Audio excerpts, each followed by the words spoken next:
से काम न चले। लंका में लंकाधिपति राजा रावण का राज्य वैद सुखेन है। ई मर्ज की दवाई सुखेन वैद जानता है। इसलिए किसी को भेज करके वैद्य जी को बुलवाओ। आप जो है वैद्य जी को मरे के लाने होता है कूद जाए लंका में बैरी के यहाँ। तो राम जी बहुत संकुचित होने लगे, अब किसको कहा जाए।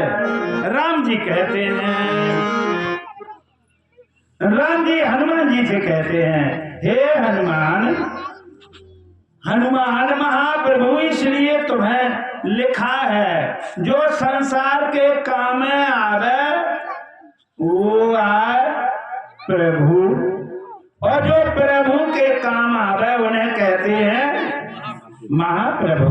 इसलिए हनुमान जी तुम्हारे बगैर यह काम कोई नहीं कर पाएगा।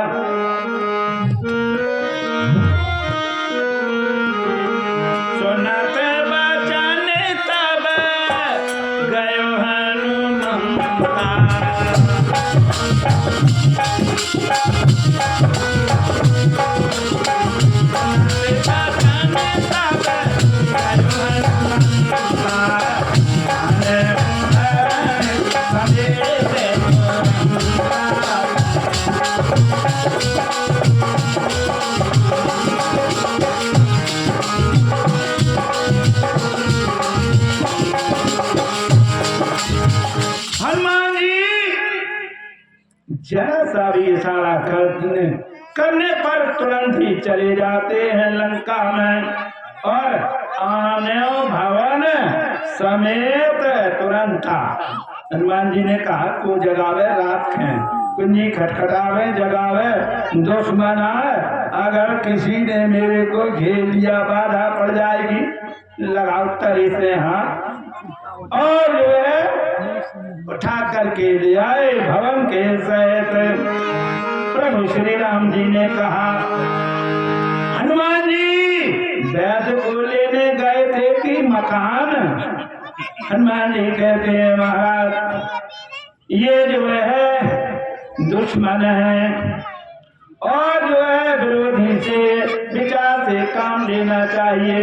इसलिए जो है मैं ये जो है दुश्मन पक्ष का है कौन वैद्य, यहाँ कह देता आला रह गया, इंजेक्शन ले गए, दवाई ले गई, इसलिए मैं मेडिकल स्टोर सहित और वह वैद्य को लाया हूँ। तो प्रभु श्री राम जी ने बड़ी नम्रता के साथ वैद्य से कहा, वैद्य जी मेरे भाई का उपचार करो। वैद्य ने कहा, मैं वैद्य दशानन के घर का किस तरह तुम्हारा काम करूं, अनचित होगा ये काम सुनो मैं बैरी को आराम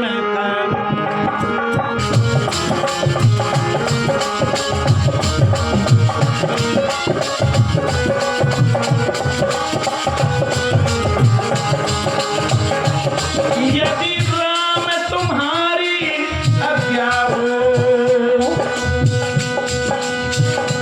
तो ऐसा काम किया जाए, अनचित होगा ये राम सुनो मैं बैरी को आराम करूं।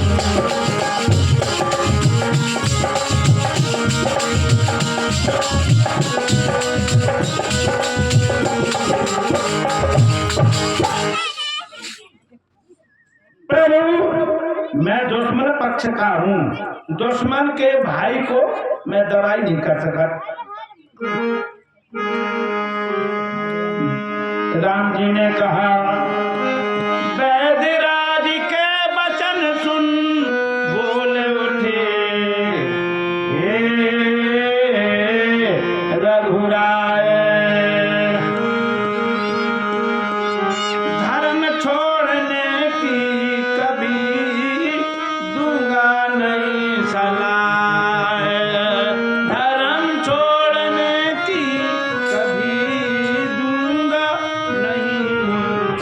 कहते हैं ठीक है, ना करो ना करो।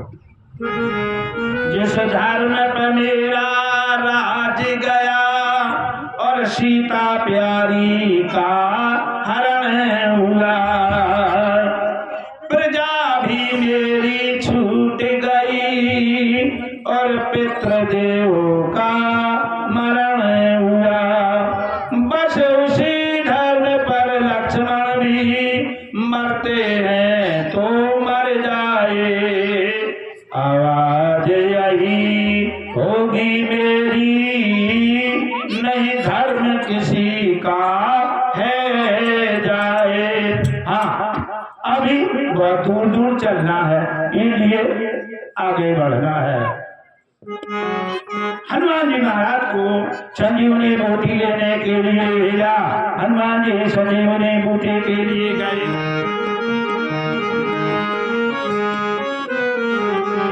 संजीवनी बूटी का कोई पता नहीं चला,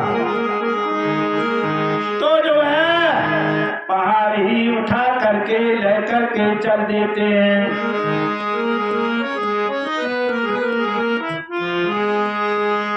और वह पहाड़ दिए हुए अयोध्या से होते हुए जाते हैं।